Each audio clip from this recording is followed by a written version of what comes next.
Hello and welcome everybody. I am Sarah Fisher. I'm founder at Connective Family and I'm here to run a workshop for you today on meltdowns, which has unsurprisingly been a rather popular topic. So we are going to be here today. As we go through the day, I'm streaming live into two Facebook groups. I'm streaming live into our free Facebook group. And I'm also streaming into our membership group, the Connective Parenting Hub. So you will be able to see me in both of those groups. You'll be able to ask questions as we go through. Now, your name will not come through on the option I'm looking at. So I will do my best to keep flicking back to Facebook to see people's names when I'm answering questions. But apologies if I don't catch everybody's name and just talk about your question. So as we go through, if you've got questions, pop them in the chat. You can pop them in below me. You should see the chat bit. And I will come to them kind of at stages as we go through and try and answer as many of them as I possibly can as we go through. So where to start? For those who don't know me, brief intro. I'm an adoptive mum. I've got a 17-year-old at home. He moved in nearly 10 years ago. He's an amazing kid.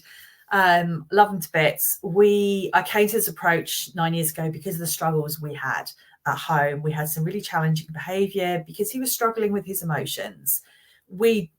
I'm not saying life is calm at home anymore, but we don't have those significant challenges that we used to have.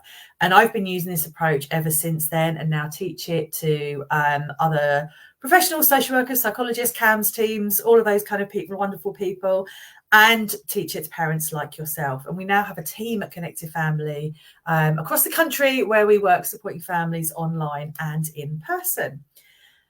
And I wanted to do this particular topic for this month's workshop on meltdowns because it comes up so much. I get it. It's so hard when your child is melting down. What do you do? I'm going to share tips and ideas and our framework, I suppose, to help you. Now, I know we've got a number of parents watching this who, like myself, have a neurodivergent child. So that could be FASD, autism, ADHD, those types of kind of neurodivergent differences. Everything I'm talking about will help those children as well. But you are absolutely going to need to adapt it in the same way that parents who are watching this with neurotypical children will also need to adapt it. You'll understand that I can't possibly share with anybody else. Okay, someone's just saying I can't get on. Anyone else? No, if you're here, if you can see me, this is it. You're not coming on screen.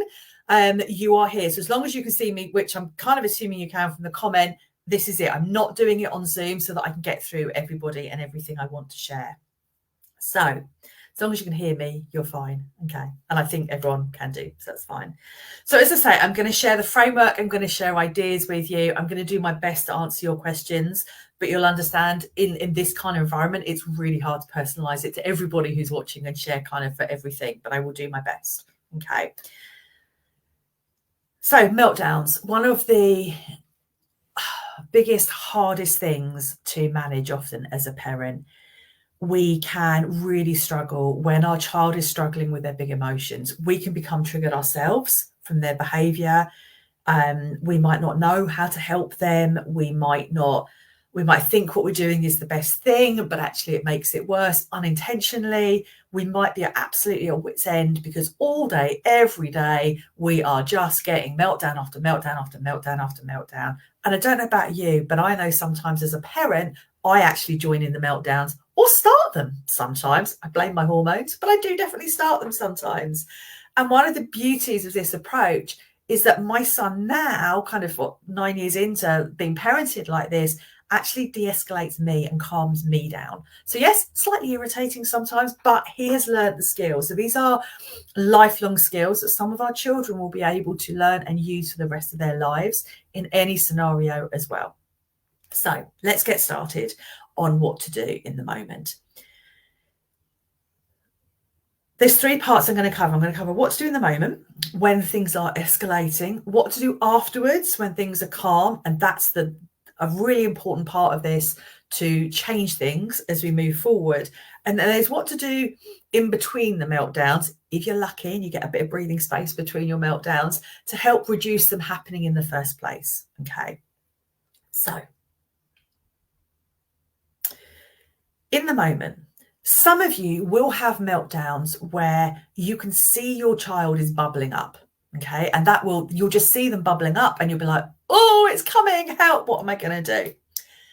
Others of you will be like, they come out of nowhere, Sarah. It's literally like 0 to 100 in a couple of seconds and we've got no idea where it's coming from. Neither are necessarily any easier to manage, but in theory, the same kind of things that work in terms of regulation will help both. Many of our children, like for many of us, actually our meltdowns don't genuinely come out of nowhere. It's been bubbling underneath. They've just been able to keep a lid on it sometimes. And I'm sure some of you will have had those moments where you thought you were calm, you thought you had it under control, and all of a sudden you've blown and you've started shouting at the kids and you don't know where it's come from. And that's because we've managed to kind of keep it under control. We've managed to keep there and do that kind of approach. Okay. So think about in the moment, when you can see your child starting to escalate, the biggest thing we can all do is to stay connected with them and to help them regulate. In the moment, as they're escalating, that is all we want to do. And I know that sounds really scary and quite different to so many of how we parented traditionally. Do you know what I mean? We would have got involved, we would have tried to sort it, we would have done all of those things. So in the moment, when your child is escalating, try not to solve their problem. And what I mean by that is try not to fire 28 million questions at them, trying to understand why they're struggling.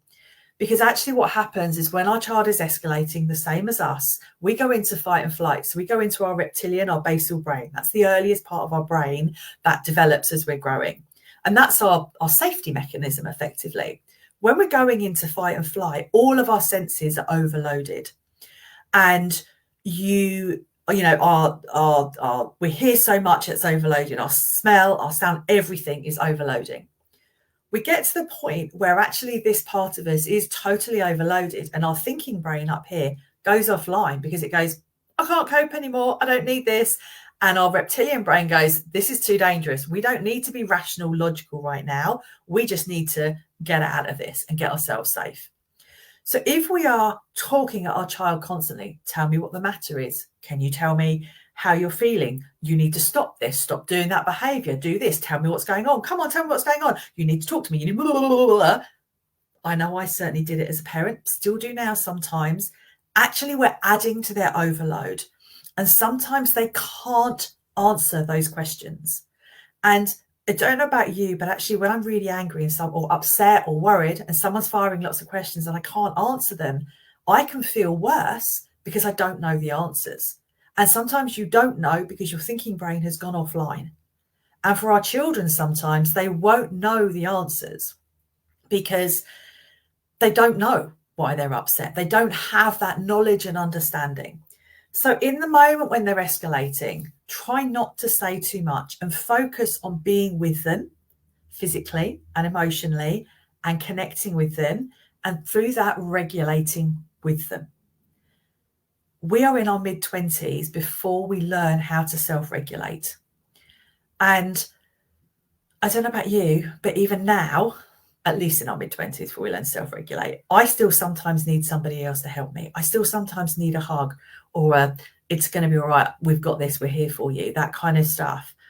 And so we can't ask a child who's maybe 6, 10, even 16, sort yourself out, go and calm down, go over there. For many of our children, that's not going to work. Now, there are some where it will do. Absolutely, it will work. But for many of our children, it won't work. So don't do it. Focus on staying with them in the moment. Focus on being with them. Now, there is a caveat to that. If it is unsafe, you may need to put a door between yourself and your child, for example, if the level of violence and aggression is really significant. Now, if it is, we can support you with that on a one-to-one basis or in our group programs, because obviously that's really specific support and help you need.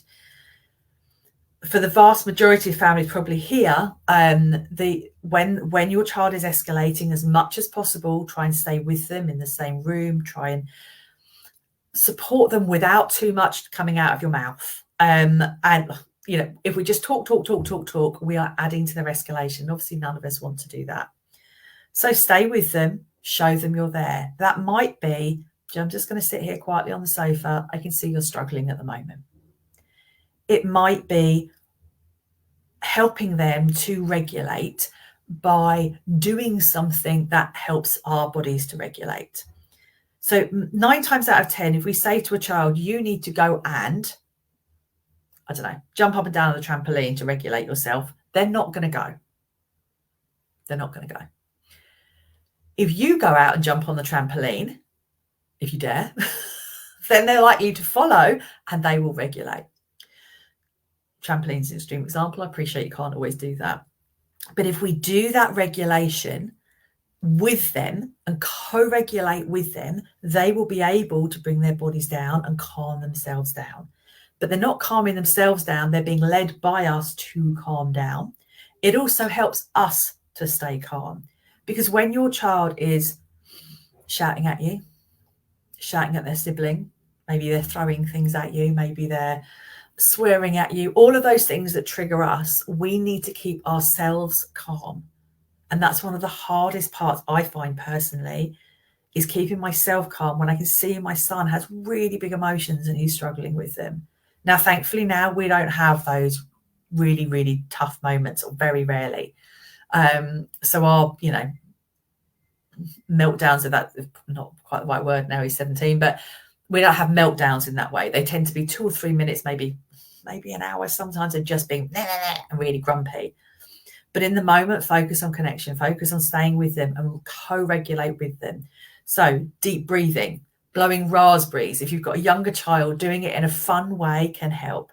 So jumping up and down on the spot, giving them something chewy or crunchy to eat, getting yourselves drinks, seeing if you can get them to do bear crawls across the floor, or push-ups, or star jumps, or curling up with a big blanket, because some of us just want to curl up, particularly in this cold weather, in a big blanket, just be nice and cuddly. They might want a hug. They may not want any physical contact at all. So working out what works to help them regulate is a little bit of trial and error, unfortunately, because it's different for every child. We all have different sensory profiles. We all have different things that work for us. So it's finding out what will work for them. And where you have more than one child, unfortunately, they're probably going to need different things. So it will be a bit of trial and error. Where you're parenting as a couple, different things are going to work for each of you. And what works on a Monday might not work on a Tuesday. And it might work again on a Wednesday. And that's the part of the struggle here. We all know as adults that when we are really stressed, I don't know about you, I don't have one thing that always calms me down. Different things do. So I love a kitchen boogie. It's great for letting go of any stress, lifting my mood. I don't know about you. Anybody like a kitchen boogie? If you're in the comments, let me know. Do you like a kitchen boogie? What works for you to regulate you? And sometimes it's doing those things, because then you're staying calm and that helps your child to regulate as well. Okay.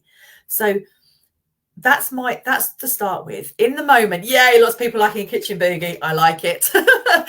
In the moment, that's those things that you go to. So, maybe have, I don't know, if you've got some music system in your house, an Alexa, Spotify, whatever it is, think about, can you have something on there that you can just say, Alexa, play my, I don't know, calming playlist, whatever it is. So it just comes on without you having to think about it, and you can have a little bit of a boogie. Obviously, that's a bit of mum boogieing. It's quite cool, though. Have things that are quick and easy to go to. Some families I work with have got a list on the fridge of things that they can use to regulate. It helps the child as well. Remind, oh yeah, I could use that when I'm feeling angry. And it's very easy for the parents, okay? Regulate in a dark room. Yeah, that's really good, because actually the lights and too much going on can be overwhelming. So my son, I think I said at the start, is autistic. He loves as he loves it. He likes being in a dark room sometimes because he just finds it really calming and regulating. And he has his LED lights on and a kind of pinky purpley colour, and he just finds it really, really calming because they're only on a little bit. So absolutely a dark room. Yes, you like to dance, but my daughter turns the music off. Yeah, absolutely. Let me guess, you're going for music your child does not like. Absolutely, I have that one at home as well. When my son comes in, it's like, what are you listening to? And I'm like, yay. So you will get those things, and sometimes what you like won't work for your child. So there is a little bit of, if they really, maybe they can't stand music in that moment because maybe actually that is just overwhelming for them again, and so it doesn't work. So you might need to go to the quieter things or the movement-based things, the sensory-based impact things. So walking on tiptoes, for example, is really calming because you get a different impact through your body. Tapping either side of your body like this. I love EFT, and I find that really regulates as well. So I tap the side of my hand. And I find for me that just, it brings the emotion up and then releases it out of my body. So it's about finding different things. And we've got lots of ideas on our website. So do jump to the website as well. If that would be helpful. I use earbuds, so I get the regulation without overstimulating him. Yeah, brilliant idea. As a solo adopter, I use earplugs to help me. Absolutely. It's using whatever works to help you in the moment, and then through that, helping your child. So if you think about when we're co-regulating, we are really putting those big harbour walls up, which you might have heard me talk about before. We're putting harbour walls up around them that says, I've got you. I've got these big emotions that you're feeling right now, and I'm going to absorb them in for you and help you to process them and release them in a calm way. So we're not literally putting our arms around them necessarily, but we are having that kind of idea of, I'm here to be the harbour walls around you to help you with these big emotions that you're feeling right now. The emotions they're feeling aren't the problem, because we all have all of their emotions. It's that they haven't learned how to regulate them and communicate what's going on for them. So this is what we're focusing on in the moment, is that regulation, is helping their body to regulate. And it is not easy, and you will not get it right necessarily the first time. Some parents do, some parents don't. The important thing in the moment, don't shout. Easier said than done, I know. Don't issue a punishment. If you don't stop now, this is going to happen. That's not going to stop because they can't stop. Don't say too much and focus on connection. Do those things in the moment. If you need to get the dog out of the room to keep the dog safe, the cat, whatever, if you have siblings who are sitting on the sidelines, just doing a little bit of prodding and poking, because actually watching their sibling get in trouble is not necessarily the worst thing in the world. I know I did that with my brother when I was younger. Sorry, Mum, if you're watching. Doing those things, it's really about maybe getting the sibling out. You might need a safety plan as well. You know, if things do escalate a lot, you might need a safety plan. So focus on connection and regulation in the moment. Afterwards, when things are calm, that is when we have the conversation with them about what happened. How are they feeling? What's going on for them? How can we help them to be able to manage these feelings differently in the future? That conversation, we often call it the deferred conversation because it's a conversation that is deferred, is not a punitive conversation. It's not a telling off conversation. It's not a shaming conversation. It is a collaborative, I'm here to help you. How can I help you moving forward? What do you need? How can I help you to manage the emotions? How can I help you to understand what you're even feeling in the moment? Now, for some children, that conversation is incredibly hard, and their age doesn't necessarily determine how easy or hard that conversation is. So don't kind of think, well, they're 5, they won't be able to have it. They're 15, they should be able to have it. I know a lot of 14, 15, 16-year-olds who that conversation is really hard because they're very disconnected from their own emotions, or they might have huge levels of shame around it, lots of different things depending on their needs. So with that conversation, start it very slowly. It might just be, I'm so sorry you're upset earlier on. I bought you a drink. I'm downstairs if you want to talk. And you walk away with no expectation that they will engage with you, with no expectation of a conversation, of a response even from them. It's just acknowledging You get it? You could see their emotions, and that is it. Then gradually, and you might have to have that tiny bit of the just acknowledging that it even happened. That conversation might be all you can have for weeks until you start opening the door and they're ready to just go, okay. And that might be it. And then you gradually build it. But it's really important we build it at the child's pace, not the pace we want to go to as the adult. And if, like me, you didn't stay calm once or twice, because I am known to lose it occasionally, you apologise. I'm so sorry I was cross earlier on. I know it's not great when I shout. I'm sorry. And again, maybe leave them a drink or their favourite snack or whatever it is and walk away. No expectation of a thank you for apologising, mum, or anything like that at all. You're just acknowledging it and you're walking away. So it's very, very slow, painfully slow sometimes. For many of our children, the level of shame around their behaviour, particularly if they were very angry or aggressive, is huge. And we need to work with that and help them gradually unpick that and realise that you love them irrespective of their behaviour. We love them.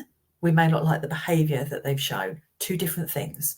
And we just need to very slowly teach them that. For children not living with their birth family, there may be lots of reasons why showing emotion isn't safe or acknowledging what they did isn't safe. So again, we've got to work really, really slowly with that to help them start to go, oh, it's okay to tell you I made a mistake, or I'm upset, or I'm angry, or I'm happy even. It's okay to have these emotions. So this deferred conversation is very slow. It's incredibly powerful at changing behavior over a period of time. Once you get to the point where you can have that, just saying that apology, and you get some form of recognition from them. It might be just a look. It might be a grunt. It might be a coming down half an hour later and just, I don't know, talking to you and you're going, that wouldn't normally happen. Okay, slight bit of movement there. Then we can gradually say, I'm wondering how you were feeling earlier on. And they might say, don't know. Okay, no worries. Again, you leave it there. So it's very, very slow steps. They might be able to tell you that they can feel it in their stomach. They may be able to say, the look on your face really worried me. And you might be like, I didn't even realize I looked angry, or I had an argument with my friend yesterday, or whatever it is. So gradually working with them to get to the point where they can communicate it in a way that feels safe. My son and I used to write stuff down because he didn't feel comfortable talking about it, but he'd write it down and then I'd read it and then I'd give my response. That was the way that worked best for him. So it really is finding the way. Someone said, using visuals of emotion faces. Yep, absolutely, that can work. For some people, that works really well. For other children, that doesn't work. So it's really worth trying different things. I've got some families where we've got faces of different emotions, like on the fridge, for example, so the child can kind of, touch them, but parents do it as well. I think one of the really important points is that we as parents acknowledge how we were feeling, and not just in the moment, but at other times as well, to make our children know that emotions are normal. It's okay to be angry, but maybe hitting your sister, your brother, throwing something, swearing at somebody, that might not be okay.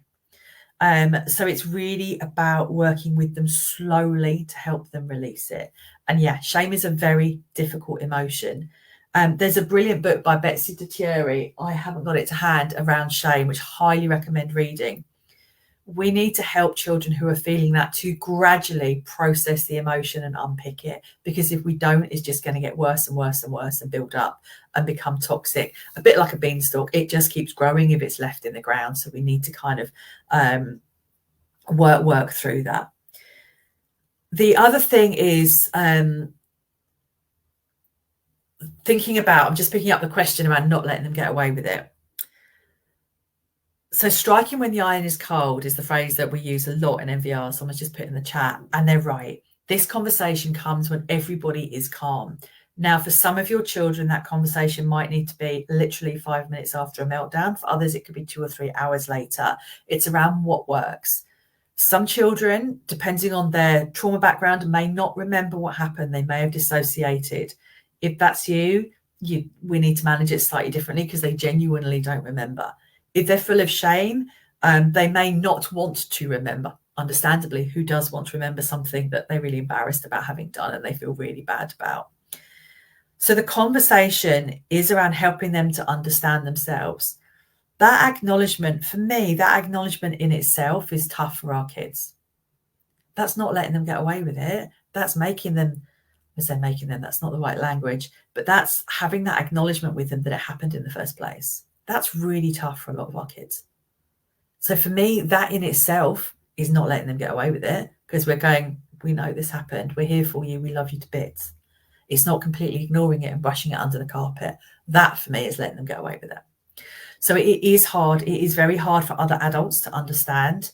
It's hard for schools sometimes to understand. It might be hard for grandparents or aunts and uncles, particularly if they're not parenting a child who has these struggles and finds life challenging, because they don't understand why you're doing it the way you're doing it. But I promise you, these conversations for all of the families you work with over time, and this is not a magic wand, do have a positive impact. Okay. So just gradually think about that and think about how can we really help them and do what's right for your child, because ultimately that's what's going to create the change. That's what's going to create the change. So we've looked at what to do in the moment: regulation, regulation, regulation, regulation, and loads of connection through that regulation so that we are raising our presence whilst we're with them and we're connecting with them. Afterwards, we're talking to them about what happened in a way that works for your child in very slow steps, moving it forward. Very slow steps, moving it forward. And then the other part of this I wanted to just cover kind of fairly briefly is thinking about what can we do between the meltdowns that stops them or reduces the chances of them happening, or reduces their frequency, reduces their intensity. Because this for me is just as important as what we do while it's happening or afterwards. Excuse me, just grab some water. Most of us throughout our day regulate ourselves. So we release our stress throughout the day. So I know if I've sat here all day in my office, by the end of the day, I'm a little bit achy and I feel a bit horrible. I might be a bit stressed. My body's holding it in and I need to get out and move. If I do that throughout the day, I don't have that feeling at the end of the day. And our children are the same. I know one of the most hit pages on our website actually is an article about the Coke bottle effect. So when children come out of school and they're feeling like this and they kind of go bang as soon as they see you or they walk in the door from home. And that's because they have been holding it in all day and they haven't been able to let their stress out throughout the day. If we can do regulatory activities with them regularly, I appreciate you may not be able to get school to do it, but in the evenings and the weekends, we're helping to release that stress that's building up inside them. And actually then they're staying calmer. So if you think about this as being the level at which when they go above it, they're losing it. Many of our children are bouncing along here throughout the day, particularly at school. They're holding it together. And so it doesn't take very much, let me put my hand there, for them to go bang and lose it completely. So if we can do regulatory things that just drop them even a teeny bit to here, and then maybe a little bit more, and a little bit more, and a little bit more, they've got more space before they go bang. So when they come out of school, you've got some breathing space to put some regulatory activities in before they go bang and they lose it. So putting those in, and one family I worked with a few years ago, they had young children, they were 5 and 7. They started doing regulatory breaks just for 2 or 3 minutes every 25 to 30 minutes. From the minute she met them at the school gate, that was the first time she did something, throughout the evening. And they went from an hour and a half to 2 hours of meltdowns every night to 20-minute meltdowns. Within literally a few days, it was a really big change. And her children were both neurodiverse and trauma. Now, obviously, for some children, it's going to take longer than that, but just to show you the power of it. So those regulatory breaks could be, as soon as you meet them from school, you give them something chewy or crunchy to eat and a drink with a sucky water bottle or a straw or something like that. It could be getting them to hop back to the car, or jump back to the car, or skip whilst you're holding hands, or anything silly that just gets the stress and regulation out of them. One mum I know, she has 4 children, and she gets them all doing different things as they walk kind of home from school at the end of the day. So they might have to see if they can hop from one lamppost to the next, see if they can hopscotch their way to the next lamppost. Those things that get sensory movement through their bodies. You might think about if you're having a mealtime, that could be your sensory break. What can you put on the plate that's chewy or crunchy? So it's part of their meal. You might get them doing a little bit of a dancing if they don't turn the music off, and you can find music you all like. You might get them doing some, even drawing can be really relaxing for some children. So drawing, colouring in. They might curl up on the sofa with their favourite cushion and a little blanket. That can help regulate for some children, or some adults even. They might want to be in a dark space for a little bit. So you might have that dark room they can go into, or a little sensory kind of den maybe in the corner of your living room with just a blanket over the top, and they can just hide, and it's dark and it's nice. They might like to just put their headphones on and zone out completely listening to some music. They might like to put their headphones on and zone out completely watching the iPad or the telly for 20 minutes. Every child is different, so it's finding what works for them and what will help them to regulate. But if you can do those breaks regularly, they will work. I would also say check in on them, particularly when they're quiet. But don't assume they're okay and think, oh, brilliant, I can leave them for a period of time and not worry about it while I go and cook the dinner.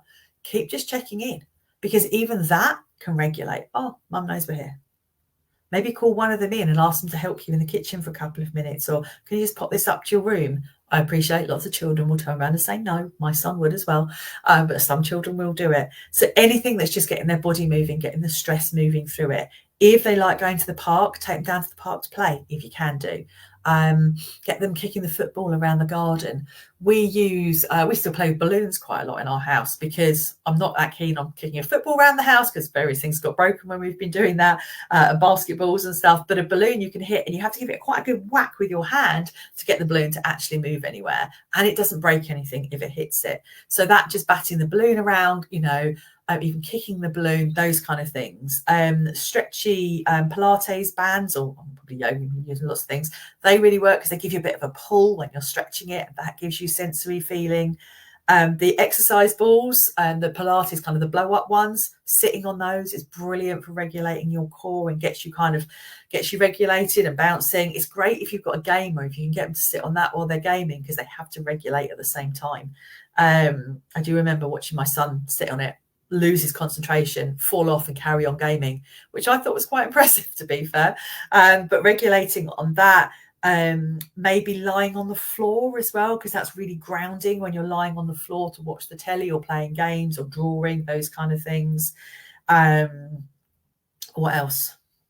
Pull-up bars for older children maybe, or push-ups against the wall. Drawing is really calming. I can't think of any ideas. Hopefully that's given you lots of ideas though. So it is about trying it, and it could just be a 2 or 3 minute break. Also anything cross-body. So one of the things I do in between meetings is stand up and just do knee raises and put like my right hand on my left knee, left hand on my right knee, and just do that because it's cross-body. So it helps me to regulate, and it's really calming for the body. Swinging, is another great one. Swinging works really well. Say you could tap like this, you could tap alternate hands on alternate knees, so right hand, left knee, if you don't want to actually get up. Tapping the side of my hand helps me regulate, or you can tap just below your collarbones here. Giving someone a hug, just giving them a big squeeze, dance, and loads of different things. So just play around with them, and as I say, you might want a list of things on the side of the fridge, because I don't know about you, but sometimes my brain just goes, no ideas today. Sorry, see you later. So if you've got them on the fridge, you don't have to think about it. It's just one less thing to be trying to think about as a parent, because there's so much we're trying to remember all the time. Okay. Okay, so let me just pick up some of the chat comments, because I think I have been talking at you for quite a long time. A conversation between us parents in the house often around a lot letting get the way we get. Totally. Okay, so how do you address behaviour with deferred conversation? build it up slowly. So acknowledge what happened first and then gradually say, you know, I'm really sorry. I would just do the apology part of it first. I'm really sorry you're upset earlier on. Leave it there. And then when you're kind of thinking they're starting to acknowledge it, just say, I'm so sorry you're upset earlier on. I want to help you because I know you don't want to hit me. And that's not a great way of showing behavior. So we want to help you find other ways of showing us when you're angry. So you are addressing it, but you're doing it slowly. And just the acknowledgement is addressing it. They know what they did. You know, children don't want to be hurting other people. They don't know what else to do. So the other thing you can do in between of those regulatory things is also talk about your emotions. So, oh, do you know, I'm feeling so tired today. I know I'm a bit more grumpy when I'm tired. So just that, you know, and I'm going to try and get to bed a bit earlier tonight. Or, I don't know, I went to the supermarket the other day and half the shelves were empty. So I came home a bit like, because I knew I was going to have to go again and I didn't want to bother. And I was like, I'm so annoyed. I couldn't get what I wanted. And I was like, right, I'm just going to go for a walk around the block to calm myself down. And it's sharing what you are doing as well throughout it. Not all day, every day, because that's a bit weird. But just maybe once a day, sharing your emotion and saying, what are you doing to release it? Do you know, I feel really, really happy today. God, I love this feeling. It's so nice. I'm really stressed. My body's aching. I'm just going to go and have a bit of a stretch in the living room, do some yoga or whatever it is. So share it because our children learn from what we share. And they will start picking up those things. And when they're calm, it's easier for their brain to take the information on board. We know that about school. If a child isn't calm and regulated, they can't take the information on board because their brain doesn't allow them to. So it's just about doing whatever works. And, you know, as a parent, our own self-care is hugely important. I know when I'm tired, when I'm stressed, when I'm not feeling great, when I've got 8 million other things on my mind, I can't remember all the things I need to be doing, all of the ideas, which is why having them written down really helps. And why self-care is so important, which is the first time I've mentioned self-care. For those of you who follow me a lot, you will know I'm big on self-care. So there we go. What about transitions and something like watching what they enjoy and it feels good to a different, less attractive activity, sitting down for dinner or homework? Okay, big question. I'm going to try and answer relatively quickly though. Slowly. Start taking their brain away. So if they are gaming, watching telly, it's giving them a dopamine hit. So you need to gradually take their attention away, particularly if they're totally zoned in on it, gradually take their attention away from it and do something intermediate. You know, I struggle to go from something really exciting to sitting really still at the dinner table. And if they struggle with sitting at the dinner table anyway, you need to think about how you can help them. So if you have a child with ADHD, for example, sitting at the dinner table might be really, really difficult for any period of time. If you have a child with a high sensory needs, sitting at the dinner table can be really, really difficult because of the noises and the sounds and everything else that's going on. So think about whether they can actually do what you're asking them to do, and then do something that helps them to calm down between going from the TV to the dinner table. And that could be a sensory break in the middle. It could be getting them to help you lay the table because there's some sensory input into that. It could be thinking about how realistic is it actually that we ask them to sit at the table. You know, are they going to eat better and eat more and more healthily, whatever, if they're having their dinner in front of the telly? And then our family time becomes a time when actually they can cope and it's less stressful for them. So just think about kind of how you can do it. But it is finding that activity. Going from something enjoyable to homework. Yeah, that's a tricky one, isn't it? Because who wants to do homework? The reality is they're going to have to do it. If they have to do the homework, i.e. they're not in primary school and you can't get them out of it, or in secondary and they're not getting excused from it, find a way of working with them. Maybe say, right, you can watch TV for 20 minutes, then we do 20 minutes of homework, then watch TV for 20 minutes and 20 minutes of homework. Or can they do the homework in front of the telly? Depends what it is. Really bad if you're a teacher watching this. I didn't just say that, I promise. But it's whatever works for them. The in the moment advice I found useful, thank you. With a non-verbal child, I'm not sure how I can do the deferred conversation though. I can't read the rest of that question. My daughter's meltdowns. Okay, sorry, I can't read all of that question. If they're non-verbal, I would do it through maybe something like social stories, using PECs. Think about how you communicate with them. So do they ever write things down that they're trying to communicate? Maybe do it in that form. You could use for any child, actually, not just non-verbal children, writing it down, having a written conversation, text messages, WhatsApps, whatever they use as a form of communication, social stories, all of those things can help them to process. So think about how you currently communicate with them, how they communicate with you, and base it on that approach, which will be different for every child who's non-verbal. But we can help you more in a one-to-one session if you'd like that help. What about when meltdowns happen and they are related to getting dysregulated by gaming? Okay, so big one here. My son is a big gamer. He's a big techie. He loves it. I spent about 18 months, years ago now, helping him to game and be regulated. So I sat down with him when he was gaming and would help him to kind of just breathe through it when, you know, friends were upsetting him or he just got shot or whatever, or couldn't do it very well. We used to have slightly shorter periods of time. He'd come off and regulate and go back on. I'm not a believer in stopping them gaming. That being said, there are times when that's appropriate. But I am a believer in helping them to be able to play and enjoy it. So working with them to be able to play and enjoy it. So it is about finding a way that you can work with them to say, I really want to help you be able to game and enjoy it, because I do believe tech is part of our children's life. So if that's their hobby and that's where they feel comfortable, then we need to help them be able to play and enjoy it. I can't stand gaming. It's like the last thing I want to do ever on the planet. My son loves it. Excuse me. So I took quite a lot of time, and I do mean quite a lot of time, like over 18 months, year to 18 months, really helping him to be able to play and game in an enjoyable way and to be able to manage it, teaching him skills to manage it when it was all going a bit wrong, because we all know what it's like when they're playing with their friends and someone kills somebody else or crashes or does something, they all get really angry with each other. So just teaching them how to manage those environments very slowly. You might want to stop some games and say, actually, you're not playing this for a while. I know Fortnite, when it, like years ago, I know it's changed now since it's just been relaunched, but for example, caused a lot of arguments. And I did say, look, do you think playing that is the best option? You know, I'm just thinking we could do this instead and you could have some nicer friendships. Now my son on the whole comes off fairly regularly, or if he's getting annoyed with it. It doesn't stop him getting annoyed with it. Nothing's going to stop him ever getting annoyed with it. We all get annoyed with things we really enjoy, but on the whole, we don't have the issues.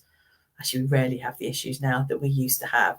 So loads and loads of time into kind of helping them to manage it. Sorry, your comment got cut off. That's okay, don't worry. Sometimes it doesn't like putting the whole comment on there. It's not always that helpful. Social story, probably your only option. Yeah, it's difficult when they really are non-verbal. Then there's no other way of communicating, but try social stories. I know some families, non-verbal children, have found them really effective. So try working with those and come back to us. Let us know if you need anything else, and we can help you think of other options. Sarah is really right. Who has written that comment? Someone's embarrassing me. That's Denise. Thank you, Denise. I don't want to go to red. Sarah's really modest. Can I suggest anyone who's found today helpful considers joining the hub? As a very long-standing member of it, I can't recommend it enough. It's absolutely the way to get more in-depth individual support. Hope that. Yes, thank you, Denise. Oh, thank you. That's really, really kind of you. Thank you. Okay, just going to take a deep breath now. Thank you, Denise. I'm hoping I haven't gone too red. That's really kind. Yeah, so we do have the Connective Parenting Hub. It is our membership. It's £15 a month. We do Q&As in there every week. So I do something like this every week, and you can just fire questions at me about anything. The odd week that I can't do, one of my team does. They're really experienced. They'll answer your questions as well. We also have an OT who comes in, specialist OT, and her knowledge is phenomenal. She trains other OTs and sensory OT stuff. That's my technical knowledge. She does a session every other month. We now have a school specialist on our team, and she's going to do a session every other month as well, Q&A. There's a huge library of training videos. You get free access to the Connective Family Formula course that we run a few times a year. You'll get free access to the conference that we run in May as well, which is, it's brilliant. I can't wait. I'm really excited about this year's lineup. But that's 2 days of online training from a whole range of different people.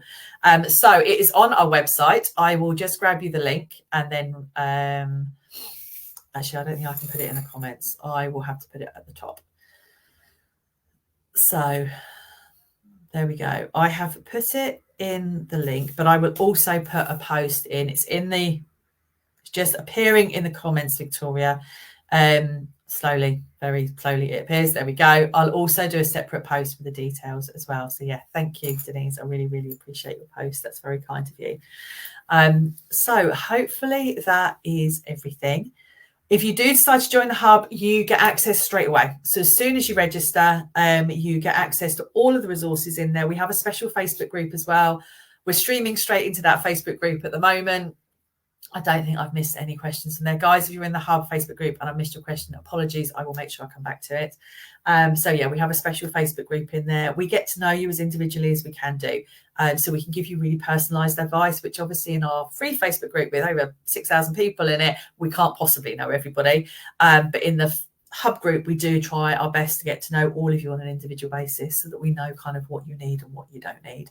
And you can contact us at any point, well, through the group, obviously not literally 24/7, but quite a lot of the time for help. And it's a really wonderful community in there, as it's in here actually. But of parents who all get it, all different needs, but all get it. So there we go. So I hope that was useful. Good reminders today. Brilliant. Thank you. Oh, hello, Lisa. How are you, my lovely? So I hope that was useful. I will hang around for another couple of minutes. We have overrun. That's me. Sorry. I said I'd be half an hour, be 45 minutes. But, hope that's okay with everybody. I can see there's still lots of you watching. If you've got any last questions, pop them in the comments now. I will stay around for another couple of minutes to answer them. And say you are welcome to come and join us in the hub at any point. It's not a problem at all. If you are sitting there thinking, do you know what, I think I need a bit more I'd really like some more one-to-one advice. We can do one-to-one sessions for you. They're £59, or we've got our more intense courses, depending on which you want. If you are an adopter or a kinship carer, we also access the ASF or ASGSF, as it's now called. So yeah, absolutely come and ask us those if you want some more help and advice. And there's loads of resources on the website, connectivefamily.com, or the link is above my head. Should be above my head, hopefully. So you will be able to pop over there and get as much as you like. Thank you, guys. I'm really, really pleased it was helpful. And it's giving you some food for thought. So yeah, lots of information in there. Looking forward to our next one-to-one. Brilliant. That must be you, Lisa. Fab. Yeah, looking forward to catch up with you. What do you do when your child doesn't want to do the methods that help them? This is particularly after school. Oh, yes. Okay. So my son recently said to me, stop doing your work bleep, bleep, bleep on me. And I went, oh, okay. So I just carried on staying calm, carried on doing my thing that I was doing. And he has said to me other times, kind of helps, even though I don't like it, Mum. That's the teenager grumpy kind of, that 17-year-old chinwag. So keep doing it. They may not want to regulate. Their body may not allow them to regulate in the moment. It may actually be stopping them from regulating. So sometimes you just need to ride it out until their body is ready to allow them to come back down again. So focus on connection and regulation. Don't stop doing what you're doing. Just check what you're doing is potentially helpful, and then you're not getting stressed in that moment as well, because sometimes we get frustrated that it's not working and our stress comes out. So focus on regulating yourself, and gradually they will allow it to happen. It is hard when you're angry. Sometimes you're not ready to calm down. Sometimes you don't want someone to calm you down, and those are the really tough bits. So you just need to kind of ride it out until they're ready to calm down. So regulating yourself is absolutely crucial in those moments. It's hard, I know. I've been there, done that. It's definitely hard. Thank you, Sarah, so much. Definitely needed. Take care. Not much is working for my daughter. We'll keep trying each day. Yeah, it's really it's tough. It is really tough, and we just need to keep trying. I think particularly we're seeing a lot post-pandemic, and I would say in the last 6 months, of more and more people struggling and children really struggling and being really exhausted. I also don't think the winter helps. I don't know about you. I'm not particularly a winter person. We just need to keep going, because our children need to see that consistency. They need to see that we are just going to keep going and keep going and keep going until we get through it. And once they kind of go, oh, you're doing this consistently, that can hugely help them. So just keep going and you will get there. But it is tiring and exhausting. I get it. I really do. you're struggling because your son attacks you during a meltdown. Yeah, it's not easy. Keep focusing on the regulation. It would be worth, if you can afford to jump into the hub, because we can give you some more advice, or if you can, either through your social services, if you've got social services involved, or if you can fund it, we can help you with one-to-one. When they're being physically aggressive like that, it really needs that kind of one-to-one support for us to really be able to help you. I'm not trying to back away from answering it. It's just genuinely, we need a bit more support and help for that. Okay. Thank you, everybody. I think that's all the questions that have come through. So I'm really pleased you found it helpful. I will be doing these once a month moving forward. So we will be back next month with another one, not meltdowns. We'll choose a different topic.